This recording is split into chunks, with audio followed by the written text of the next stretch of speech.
ಪಿತನ ಸುತನ ಮತ್ತು ಪವಿತ್ರಾತ್ಮರ ನಾಮದಲ್ಲಿ ಆಮೇನ್. ಭೂತ ಬಾಧಿತರಿಗೆ ನಾನಾ ರೋಗಿಗಳಿಗೆ ಸ್ವಸ್ಥ ಮಾಡುವಂತ ನಾಮ, ಕುರುಡರಿಗೂ ಕುಂಟರಿಗೂ ಕುಷ್ಠ ರೋಗಿಗಳಿಗೆಲ್ಲ ಬಿಡುಗಡೆ ಕೊಡುವ ನಾಮ. ಶ್ರೀ ಯೇಸು ನಾಮ ಶಕ್ತಿಯ ನಾಮ, ರಕ್ಷಣೆಯ ಕೊಡುವ ನಾಮ. ಪ್ರಭು ಕ್ರಿಸ್ತರಲ್ಲಿ ಆತ್ಮೀಯ ಸಹೋದರ ಸಹೋದರಿಯರೇ, ಈ ದಿನದ ಮುಂಜಾನೆಯ ಜೀವಸ್ವರ ಕೀರ್ತನೆ 38, ಪಾಪ ಪರಿತಾಪದಲ್ಲಿ ಮಾಡುವಂತ ಪ್ರಾರ್ಥನೆ. ಕೋಪದಿಂದೆನ್ನ ಪ್ರಭು ಬಯ್ಯಬೇಡ, ರೋಷದಿಂದೆನ್ನ ದಂಡಿಸಲು ಬೇಡ. ನನ್ನ ದೇಹದಲ್ಲಿ ಸೌಖ್ಯವಿಲ್ಲ ನಿನ್ನ ಕೋಪದ ನಿಮಿತ್ತ, ನನ್ನ ಎಲುಬಿನಲ್ಲಿ ಕ್ಷೇಮವಿಲ್ಲ ನನ್ನ ಪಾಪದ ಪ್ರಯುಕ್ತ. ಇಲ್ಲಿ ಪ್ರಾರಂಭದಲ್ಲಿ ದೇವಾ ನೀನು ನನ್ನ ಮೇಲೆ ಕೋಪಗೊಳ್ಳಬೇಡ, ನನ್ನನ್ನು ದಂಡಿಸಬೇಡ ಎಂದು ಕೀರ್ತನೆಗಾರ ಪ್ರಾರಂಭ ಮಾಡಿದ್ರು. 3ನೇ ವಚನದಲ್ಲಿ ಹೇಳುತ್ತಾರೆ, ನನ್ನ ಪಾಪದ ನಿಮಿತ್ತ, ನನ್ನ ಈ ದುರವಸ್ಥೆಗೆ, ನನ್ನ ಈ ರೋಗ ಬಾಧೆಗಳಿಗೆ ನನ್ನ ಪಾಪವೇ ನನ್ನ ಪಾಪವೇ ನನ್ನ ಪಾಪವೇ ಕಾರಣ ಎಂಬುದಾಗಿ. ಯಾವ ತಂದೆ ತಾಯಿ ತನ್ನ ಮಕ್ಕಳು ನೋವಿನಿಂದ ನರಳುವುದನ್ನು ನೋಡಿ ಸಂತೋಷ ಪಡುವುದುಂಟೆ? ಕೆಟ್ಟವರಾದ ನಾವೇ ನಮ್ಮ ಮಕ್ಕಳಿಗೆ ಒಳ್ಳೆಯದನ್ನ ಬಯಸುವುದಾದರೆ ಸ್ವರ್ಗೀಯ ತಂದೆ ಅಪ್ಪಾಪಿತನೆ ಎಂದು ಕರೆಯುವ ದೇವರು ಅವರ ಮಕ್ಕಳು ಸುಕ್ಷೇಮಕರದಿಂದಲೂ ಆರೋಗ್ಯದಿಂದಲೂ ಶಾಂತಿ ಸಮಾಧಾನದಿಂದಲೂ ಅಭಿವೃದ್ಧಿಯಿಂದಲೂ ಅಭಿಷೇಕದಿಂದಲೂ ಜೀವಿಸಬೇಕೆಂಬುದೇ ತಂದೆ ದೇವರ ಚಿತ್ತವಾಗಿದೆ. ಅದಕ್ಕಾಗಿಯೇ ಪ್ರಭು ಯೇಸುವನ್ನ ಈ ಲೋಕಕ್ಕೆ ಕಳುಹಿಸಿದ್ದು. ನಮ್ಮ ಪಾಪಗಳು, ನಮ್ಮ ಶಾಪಗಳು, ನಮ್ಮ ರೋಗ ರುಜಿನಗಳು ಅವೆಲ್ಲವನ್ನ ಯೇಸು ತನ್ನ ಶರೀರದ ಮೇಲೆ ಹೊತ್ತುಕೊಂಡು ನಮ್ಮನ್ನ ಬಿಡುಗಡೆ ಮಾಡಿ ಆಶೀರ್ವಾದದ ಜೀವನವನ್ನ ಜೀವಿಸುವುದಕ್ಕಾಗಿ. ಇಲ್ಲಿ ಈ ಕೀರ್ತನೆ 38 ನೀವು ಫ್ರೀ ಇದ್ರೆ ಸ್ವಲ್ಪ ಓದಿ.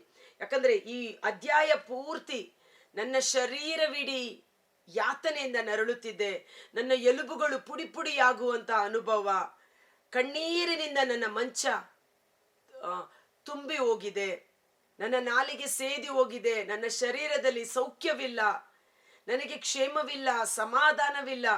ಹೇಗೆ ಒಬ್ಬ ಹಾಸಿಗೆ ಪೀಡಿತ ರೋಗಿ ನರಳಾಡುತ್ತಾ ಇರುತ್ತಾನೋ ಅಂತ ಒಂದು ಪರಿಸ್ಥಿತಿಯನ್ನ ಇಲ್ಲಿ ಸಂಪೂರ್ಣವಾಗಿ ವಿವರಣೆ ಮಾಡಲಾಗಿದೆ.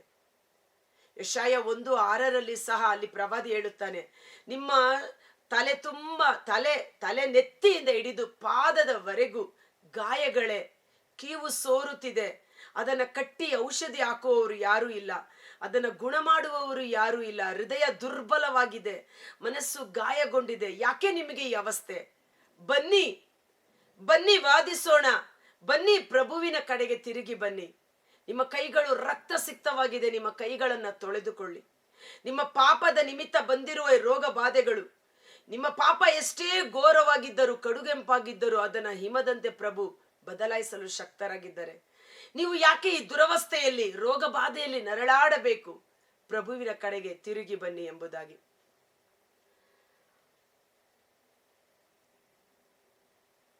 ಮೇನ್ ಆಗಿ ಒಂದು ವಚನ ಓದ್ತೇನೆ, 18ನೇ ವಚನ. ನಾನು ಅಪರಾಧಿ ಎಂದು ನಿವೇದಿಸುವೆ, ಪಾಪಕ್ಕಾಗಿ ಪಶ್ಚಾತ್ತಾಪ ಪಡುವೆ. ಈ ರೀತಿ ಯಾತನೆಯಲ್ಲಿರುವ ಸಮಯದಲ್ಲಿ ಆತ ಹೇಳುವಂತ ಮಾತು, ನಾನು ಪಾಪಿ ಎಂದು ಒಪ್ಪಿಕೊಳ್ಳುತ್ತೇನೆ, ನಾನು ಮಾಡಿದ ತಪ್ಪುಗಳಿಗಾಗಿ ಪಶ್ಚಾತ್ತಾಪ ಪಡುತ್ತೇನೆ. 1 ಯೋಹನ 1:8 ಮೇಲ್ಪಟ್ಟು, ನಾನು ಪಾಪ ಮಾಡಲಿಲ್ಲ ಎಂದು ನಾವು ಹೇಳಿದರೆ ನಮ್ಮನ್ನು ನಾವೇ ಮೋಸ ಮಾಡಿಕೊಂಡ ಹಾಗೆ, ದೇವರ ಸತ್ಯವಾಕ್ಯ ನಮ್ಮಲ್ಲಿ ಇರುವುದಿಲ್ಲ. ಬದಲಿಗೆ ನಂಬಿಗಸ್ತರು, ನೀತಿವಂತರು, ಕರುಣಾಮಯ ಆದ ಪ್ರಭು ಯೇಸುವಿನಲ್ಲಿ ನಮ್ಮ ಪಾಪಗಳನ್ನು ಒಪ್ಪಿಕೊಂಡು ಪಶ್ಚಾತ್ತಾಪ ಪಟ್ಟು ಅರಿಕೆ ಮಾಡುವಾಗ ಯೇಸುವಿನ ರಕ್ತ ಸಕಲ ನೀತಿಗಳಿಂದ ಅಶುದ್ಧತೆಗಳಿಂದ ನಮ್ಮನ್ನು ತೊಳೆದು ಶುದ್ಧೀಕರಿಸುತ್ತದೆ. ಪಾಪಗಳು ಕ್ಷಮಿಸಲ್ಪಟ್ಟಾಗ ನಮ್ಮ ಶರೀರದಲ್ಲಿ ಸೌಖ್ಯ ಕಾರ್ಯ ಮಾಡಲು ಪ್ರಾರಂಭವಾಗುತ್ತದೆ. ಆ ಪಾರ್ಶ್ವ ರೋಗಿಯನ್ನ 4 ವಿಶ್ವಾಸಿಗಳು ಹಾಸಿಗೆ ಸಮೇತ ತೆಗೆದುಕೊಂಡು ಬಂದಾಗ ಆ ರೋಗಿಯನ್ನ ನೋಡಿದ ಪ್ರಭು ಯೇಸು ಅವನ ರೋಗಾವಸ್ಥೆಗೆ ಅವನ ಪಾಪಗಳೇ ಕಾರಣ ಎಂದರಿತ ಪ್ರಭು ಯೇಸು ಹೇಳಿದರು, ಮಗನೇ ನಿನ್ನ ಪಾಪಗಳು ಕ್ಷಮಿಸಲಾಗಿದೆ. ಆ ಪಾಪಗಳು ಕ್ಷಮಿಸಲ್ಪಟ್ಟಾಗ ನಿನ್ನ ಹಾಸಿಗೆಯನ್ನು ಎತ್ತಿಕೊಂಡು ಮನೆಗೆ ಹೋಗು ಎಂದಾಗ ಅವನು ಪರಿಪೂರ್ಣ ಸೌಖ್ಯವನ್ನು ಪಡೆದುಕೊಂಡು ಯೇಸುವಿಗೆ ಸಾಕ್ಷಿಯಾದನು. ಆದ ಕಾರಣ ರೋಗ ಬಾಧೆಗಳಿಂದ ನರಳುವಾಗ ಅದನ್ನು ತಿರಸ್ಕರಿಸಬೇಡಿ, ಅಲಕ್ಷ್ಯ ಮಾಡಬೇಡಿ. ಒಂದು, ದೇವರಿಗೆ ಅಭಿಮುಖರಾಗೋಣ, ಮಾಡಿದ ಪಾಪಗಳಿಗೆ ಪಶ್ಚಾತ್ತಾಪ ಪಡೋಣ, ದೇವರ ಮಾರ್ಗದಲ್ಲಿ ನಾವು ಜೀವಿಸಲು ಮುಂದಾಗೋಣ.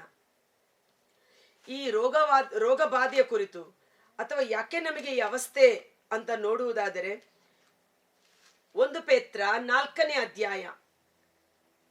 ಕ್ರಿಸ್ತ ಯೇಸು ದೈಹಿಕವಾಗಿ ಹಿಂಸೆ ಬಾಧೆಯನ್ನು ಅನುಭವಿಸಿದ್ದರಿಂದ ನೀವು ಅವರಲ್ಲಿದ್ದ ಅದೇ ಭಾವನೆಯಿಂದ ನಿಮ್ಮನ್ನು ಬಲಪಡಿಸಿಕೊಳ್ಳಿರಿ. ನಿಮ್ಮ ಶರೀರ ಹಿಂಸೆಗೆ ಗುರಿಯಾಗುವಾಗ, ನಿಮ್ಮ ಶರೀರ ರೋಗ ಬಾಧೆಗಳಿಂದ ತತ್ತರಿಸಿ ಹೋಗುವಾಗ, ನಿಮ್ಮ ಶರೀರ ಶತ್ರುಗಳು ಅದನ್ನು ಹಿಂಸಿಸುವಾಗ, ಯೇಸು ಸಹ ಶರೀರದಲ್ಲಿ ಹಿಂಸೆಯನ್ನ ಸಹಿಸಿಕೊಂಡರು ಎಂಬುದನ್ನು ನೆನಪಿಗೆ ತಂದುಕೊಂಡಾಗ ನಾವು ಬಲಗೊಳ್ಳುತ್ತೇವೆ. ದೈಹಿಕವಾಗಿ ಹಿಂಸೆ ಪಡುವವನು ಪಾಪ ಜೀವನದೊಡನೆ ಸಂಬಂಧವನ್ನು ಕಡಿದುಕೊಳ್ಳುತ್ತಾನೆ. ಶರೀರದಲ್ಲಿ ಕೆಲವೊಮ್ಮೆ ನಾವು ಹಿಂಸೆಗಳನ್ನು ಅನುಭವಿಸುವಾಗ ಪಾಪದ ಜೀವನದಿಂದ ದೂರವಾಗುತ್ತೇವೆ. ಉದಾಹರಣೆಗೆ ನೋಡಿ, ಕುಡಿಯೋದು ಬೇಡ, ಕುಡಿಯಬಾರ್ದು ಅಂತ ಎಷ್ಟು ಹೇಳಿದ್ರು ಕೆಲವರು ಕೇಳದೆ ಯಥೇಚ್ಛವಾಗಿ ಕುಡಿಯುತ್ತಾರೆ. ದೇವರ ವಾಕ್ಯ ಹೇಳುತ್ತೆ, ಕುಡಿಯುವವನು ದೇವರ ರಾಜ್ಯಕ್ಕೆ ಬಾಧ್ಯಸ್ಥನಲ್ಲ ಎಂಬುದಾಗಿ. ಆದರೂ ಅವರಿಗೆ ಆ ಕುಡುಕುತನ ಬಹಳ ಪ್ರಿಯವಾಗಿ ಅದರಲ್ಲೇ ಇರುತ್ತಾರೆ. ಕೊನೆಗೊಮ್ಮೆ ಏನಾಗುತ್ತೆ, ಅವರ ಕುಡುಕುತನದ ನಿಮಿತ್ತ ಲಿವರ್ ಕೆಟ್ಟೋಗುತ್ತೆ, ಜಾಂಡೀಸ್ ರೋಗ ಬರುತ್ತೆ, ಹೊಟ್ಟೆ ಉಬ್ಬರ, ಆಸ್ಪತ್ರೆಯಲ್ಲಿ ಅಡ್ಮಿಟ್ ಆಗ್ತಾರೆ. ಅಲ್ಲಿ ಡಾಕ್ಟರ್ ಹೇಳ್ತಾರೆ, ನೋಡಪ್ಪ ಇನ್ಮೇಲೆ ನೀನು ಕುಡಿಲೇಬಾರ್ದು, ಕುಡಿದ್ರೆ ನೀನು ಸಾಯ್ತೀಯ ಅಂತ. ಅಲ್ಲಿ ಡಾಕ್ಟರ್ ಎಷ್ಟೋ ಚಿಕಿತ್ಸೆ ಕೊಟ್ಟು ಅವನಿಗಾಗಿ ಎಷ್ಟೋ ಜನ ಪ್ರಾರ್ಥನೆ ಮಾಡಿ ಅವನು ಸಹ ಹಾಸಿಗೆಯಲ್ಲಿರುವಾಗ ಪಶ್ಚಾತ್ತಾಪ ಪಟ್ಟು ದೇವರಲ್ಲಿ ಕ್ಷಮೆ ಕೇಳಿ ದೇವರ ಕರುಣೆಯಿಂದ ಸೌಖ್ಯವನ್ನು ಪಡೆದುಕೊಂಡು ಮರಳಿ ಬರುತ್ತಾನೆ. ಈಗ ಅವನೇನ್ ಮಾಡ್ತಾನೆ, ಮತ್ತೆ ಕುಡಿಯೋದಕ್ಕೆ ಹೋಗೋದಿಲ್ಲ ಅಲ್ವಾ? ಹಾಗೆ ದೈಹಿಕವಾಗಿ ಹಿಂಸೆ ಬಾಧೆಯನ್ನು ಅನುಭವಿಸುವಾಗ ಪಾಪ ಜೀವನವನ್ನು ನಾವು ಬಿಟ್ಟು ಬಿಡುತ್ತೇವೆ. ಉಳಿದಿರುವ ತನ್ನ ಜೀವಮಾನ ಕಾಲವನ್ನು ಲೌಕಿಕ ವ್ಯಾಮೋಹಗಳಲ್ಲಿ ಕಳೆಯದೆ ದೇವರ ಚಿತ್ತಾನುಸಾರ ಕಳೆಯಲು ಆಸೆ ಪಡುತ್ತಾನೆ. ಅದಕ್ಕಾಗಿ ಮಗನೇ, ನೀನು ಅನಾರೋಗ್ಯದಿಂದಿರುವೆಯೋ ವೈದ್ಯರ ಬಳಿ ಹೋಗು, ವೈದ್ಯರನ್ನು ನಿರ್ಲಕ್ಷಿಸಬೇಡ. ವೈದ್ಯರ ಮೂಲಕವೂ ನಮ್ಮನ್ನು ಗುಣಪಡಿಸುವುದು ದೇವರೇ ಆಗಿದ್ದಾರೆ. ಸಿರಾಕನ ಗ್ರಂಥ 38ನೇ ಅಧ್ಯಾಯ ಬಹಳ ಅದ್ಭುತಕರವಾಗಿದೆ.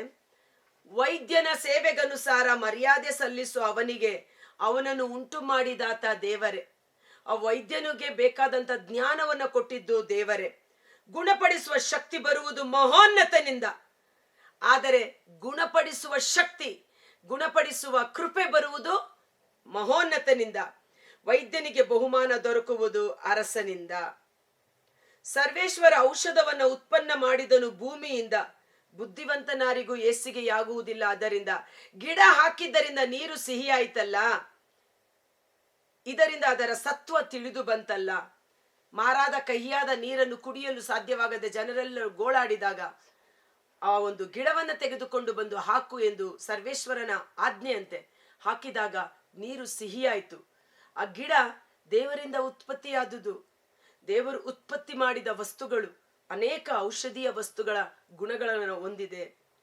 ತನ್ನ ಅದ್ಭುತ ಕಾರ್ಯಗಳಿಗಾಗಿ ಮಹಿಮೆ ಸಲ್ಲಿಸುವಂತೆ ದೇವರು ತಿಳುವಳಿಕೆ ದಯಪಾಲಿಸಿದ ಮನುಷ್ಯನಿಗೆ ಗಿಡಮೂಲಿಕೆಗಳಿಂದ ಔಷಧ ಮಾಡುವವನು, ತಯಾರಿಸುವನು, ಮಿಶ್ರಣವನ್ನು ಅದರ ಮೂಲಕ ವಾಸಿ ಮಾಡುವನು, ರೋಗವನ್ನು ನೀಗಿಸುವನು, ಬೇನೆಯನು, ಹೀಗೆ ದೇವರ ಕೆಲಸ ಕಾರ್ಯಗಳಿಗೆ ಮುಗಿವೇ ಇಲ್ಲ. ಗಿಡಮೂಲಿಕೆಗಳನ್ನ ಮಾಡೋದು, ಮೆಡಿಸಿನ್ಸ್ಗಳನ್ನ ಕಂಡುಹಿಡಿಯೋದು, ಎಮರ್ಜೆನ್ಸಿನಲ್ಲಿ ಅವರಿಗೆ ಟ್ರೀಟ್ಮೆಂಟ್ ಮಾಡೋದು, ಇದೆಲ್ಲ ಜ್ಞಾನ ದೇವರಿಂದಲೇ ಬಂದದ್ದು. ಆ ವ್ಯಕ್ತಿಗಳ ಮೂಲಕ ದೇವರು ಕಾರ್ಯ ಮಾಡುತ್ತಾರೆ. ಆದರೆ ವೈದ್ಯನಿಗೆ ಗೌರವ ಸಲ್ಲಿಸು, ಪರಿಪೂರ್ಣ ಸೌಖ್ಯ ಲಭಿಸುವುದಾದರೂ ದೇವರಿಂದಲೇ.